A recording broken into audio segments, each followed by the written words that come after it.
उनकी लेगेसी को कैसे आगे बढ़ाया जाए, इसके लिए इस कॉन्स्टिट्यूशन क्लब में यहाँ आयोजित किया। क्योंकि राजा साहब से, वीपी सिंह जी से हमारा बहुत, कई लोग यहाँ बैठे हैं।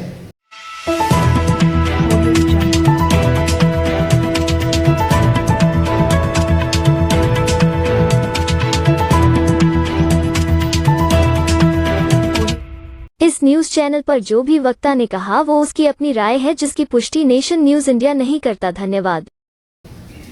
घनिष्ठ नाता रहा सियासत में की ABCD छात्र राजनीति में से उनसे सीखी। जब मंडल कमीशन लागू हुआ तो हम तो जामिया मिलिया में फर्स्ट ईयर के, सेकंड ईयर के स्टूडेंट थे।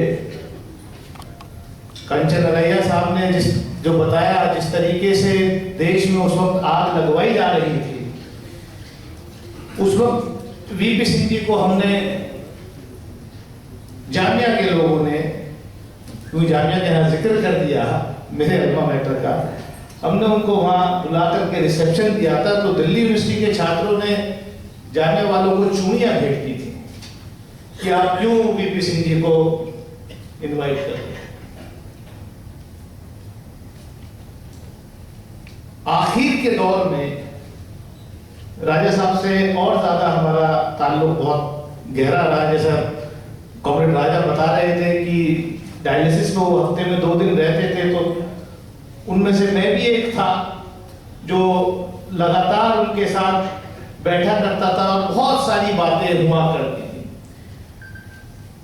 मेरी शादी में इत्तेफाक से मेरा रिसेप्शन ट्यूसडे में था, उस दिन राजा साहब का डायलिसिस डे था। तो मैं नहीं चाहता था कि वो मेरे गांव आए, मतलब यूपी आए, बट उन्हें जब पता चला तो डायलिसिस करा करके उन्हीं कपड़ों में रजाई ओढ़ करके वो गाड़ी में ही केम टू हां, मतलब दैट वाज हिज, मतलब जिसके लिए। और एक चीज और, क्योंकि कई लोग ऐसे जानते हैं, हम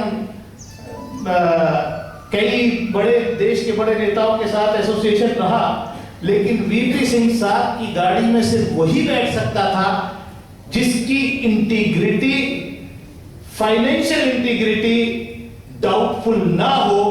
ऐसा सौभाग्य चंद लोगों को था, उसमें से मैं भी अपने को गौरवान्वित महसूस करता हूं कि राजा साहब अपनी गाड़ी को उठाकर के ले जाए। आज मुझे वो दिन याद आ रहा है, मेरी आंख में आंसू आ रहा है, जिस दिन वीपी सिंह जी का देहांत हुआ और मैं उस वक्त कोठी पर था। मुझे कहने में भी, क्योंकि मैं इसलिए सल्यूट, बार बार सल्यूट करता हूं ट्रुथ सीकर्स को, कि वीपी सिंह जी की याद में इतना बड़ा कार्यक्रम आप यहाँ कर रहे हैं, क्योंकि शायद उस दिन इतने लोग वहां मौजूद नहीं थे। हम जैसे लोग, चंद लोग खड़े हुए रो रहे थे। जिस नेता ने देश की सियासत का एजेंडा बदल दिया, जिस नेता के नाम पर लोग मुख्यमंत्री बन गए, मंत्री बन गए, कहां से कहां पहुंच गए, लेकिन उसको श्रद्धांजलि देने के लिए भी जो आदमी अपनी आखिरी सांस तक इस देश के गरीब लोगों के लिए लड़ता रहा, दिल्ली की झुग्गी झोंपड़ियों के पर जब बुलडोजर चलता था तो बुलडोजर के आगे खड़ा हो जाता था। कंचन अलैया साहब, ये समाज सोचना पड़ेगा। राजा साहब ने मंडल कमीशन लागू किया। मुझे याद है कि जिनके लिए मंडल लागू हुआ, उन्हीं के नौजवान जो है उस मंडल कमीशन का उस वक्त विरोध कर रहे थे। जिनके लिए मंडल लागू हुआ, वही जातियां, खास ज्यादातर स्टेट्स के अंदर, वो आरएसएस का के एजेंडे को इंप्लीमेंट करने का फॉर्डर बन गई। क्योंकि पिछड़ा वर्ग समाज में वाकई ये सच्चाई है कि कंचन अलैया जैसे इंटेलेक्चुअल्स कम है। शेड्यूल कास्ट के अंदर मिशन का काम हुआ, बाबा साहब अंबेडकर से लेकर के माननीय काशीराम से लेकर के आज बहुत इंटेलेक्चुअल्स हैं, लेकिन अनफॉर्चुनेटली ओबीसी के अंदर उतना मिशन का काम नहीं हुआ है। जगन बुद्धल साहब बैठे महाराष्ट्र में हुआ है, लेकिन मैं जिस प्रदेश से आता हूं उस प्रदेश में आपने सही जिक्र किया कि योगा करके थोड़ी ना जंग लड़ोगे, और योगा भी हो नहीं रहा, वो भी टुटमुला रहे हैं। कंचन राय साहब ने जो बातें की उनका मैं 100% समर्थन करता हूं, विद कैविएट कि मौजूदा प्रधानमंत्री जी मुख्यमंत्री बनने के बाद अपनी जाति को ओबीसी लिस्ट में शामिल कराए थे, तो मुझे अभी भी डाउट है। और ये बीजेपी वाले बड़े अपने आप को कहते तो माननीय आज के गृह मंत्री जी का एक बयान आया था कि पहला ओबीसी प्रधानमंत्री इस देश के नरेंद्र मोदी। तो मैंने तभी ट्वीट किया था, उसी वक्त मैंने बयान दिया, मैंने झूठ है। तो आदरणीय नीतीश कुमार जी का मेरे को फोन आया उस वक्त जब वो मेरा बयान छप गया, मैंने कहा झूठ है, पहला ओबीसी प्रधानमंत्री देश का एच डी देवेगौड़ा हुआ। तो नीतीश जी को भी डाउट था, तो ही राइट किया। मैंने कहा नहीं साहब, वकलिका are in OBC list and Deve Gowda is the first OBC prime minister of this country, he is listed OBC. तो मतलब ये कहने का मेरा मतलब ये है कि वीपी सिंह जी की लेगेसी को जिस तरीके से आगे, अब कितना बड़ा वो आदमी था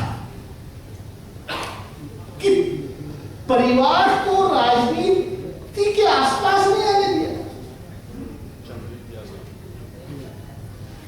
अकेले प्रधानमंत्री है इस देश के रहे जिन्होंने प्रधानमंत्री बनने के बाद इस देश के पिछड़ों वर्ग को, इस देश के वीकर सेक्शन को एजेंडा दे दिया, उनका असलियत में अपलिफ्टमेंट कैसे होना चाहिए वो किया।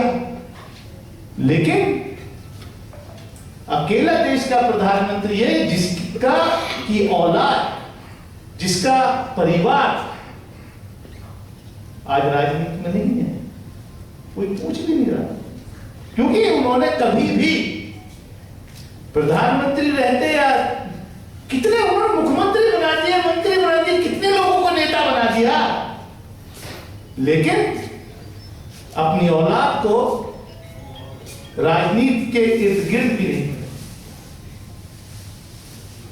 तो इतनी बड़ी शख्सियत के लिए मैं तो, मुझे जब सुनील जी ने कहा कि ये कार्यक्रम है वीपी सिंह जी का, तो मैं तो लद्दाख गया था, परिवार को लेकर बड़ी मुश्किल से टाइम मिलता है, मैं तो प्रीपोर्ट करके सीधा फ्लाइट पकड़ के फैमिली को लेके सीधा आया। मैंने कहा ये अपॉर्चुनिटी मैं नहीं छोड़ सकता कि इतनी बड़ी शख्सियत जिसने, मतलब कई लोग कहते हैं दानिश अली कुंवर साहब तुम तो ओबीसी में नहीं आते, तुम इतना क्यों ये मंडल और वीकर सेक्शन की बात करते हो, वंचित समय। मेरे तो साहब चंदन जी, आप मेरा तो नाम लोकसभा में कई साथियों ने रख दिया SVP, क्योंकि जब भी मैं लोकसभा बोलने खड़ा होता हूं तो मैं हमेशा शोषित वंचित पीड़ित की बात करता हूं। मेरा एजेंडा, मेरी बात पूरी ही नहीं होती जब तक मैं शोषित वंचित पीड़ित जो है लोग अपने भाषण में लेना, तो मेरा नाम रख दिया भाई, देखो अब SVP बोलने खड़ा होगा। तो खैर बहरहाल मैं एक बार फिर मैं इतना ही कहूंगा कि ऐसे कार्यक्रम देश भर में होने चाहिए, और वाकई वीपी सिंह जी की लेगेसी को अगर आगे बढ़ाना है, और ये वक्त फिर आ गया है 2024, मैं कहता हूं कि अगर ये वक्त निकल गया तो फिर शायद आज हम यहां इस कॉन्स्टिट्यूशन क्लब में बैठ करके बात कर रहे हैं शायद ये भी परमिशन आने वाले वक्त में ना मिला करे कि एक जमाना था कि इस बड़ के पेड़ के नीचे विठल भाई पटेल हाउस में पूरा समाजवादी आंदोलन खड़ा हो गया, क्योंकि हम भी इसलिए कुछ इतिहास मालूम है और शुरू से इस आंदोलन में रहे हैं। 25 साल 24 साल तो हम भी विठल भाई पटेल हाउस में रहे, हॉस्टल छोड़ करके यही रहे और यही सब कुछ सीखा है, यही रहा है। लेकिन मैं इतना ही कहूंगा कि वीपी सिंह जैसी शख्सियत सदियों में पैदा होती है, सदियों में पैदा होती है। मैं एक बार फिर ज्यादा वक्त न लेते हुए मैं इतना ही कहूंगा। मैं जो बात कह रहा था कि भी किसी ने कहा कि साहब आप तो मुसलमानों में क्षत्रिय हो, आप तो राजपूत कन्वर्टेड मुसलमान हो, आप क्यों इतना ओबीसी के बारे में बोलते? तो मैं मजाक में कहा हुए, लेकिन वो सीरियसली कहा। मैंने कहा देखो, इस देश में वंचित समाज की लड़ाई, पिछड़ों की लड़ाई जो है वो गौतम बुद्ध से लेकर के मर्यादा पुरुषोत्तम राम से लेकर के वीपी सिंह तक सब क्षत्रिय थे जिन्होंने लड़ी, और कुंवर दानी चली भी क्षत्रिय है, वो भी आगे लड़ता रहेगा। तो मैं तो ये कह करके अब कर देता हूँ। मैं इन्हीं शब्दों के साथ एक बार फिर आप सब लोगों को बधाई देता हूँ कि वीपी सिंह जी के लिए इतना बड़ा कार्यक्रम आपने किया, और ये कार्यक्रम आगे भी होते रहने चाहिए। बहुत बहुत शुक्रिया, धन्यवाद। Press the bell icon on the YouTube app and never miss another update.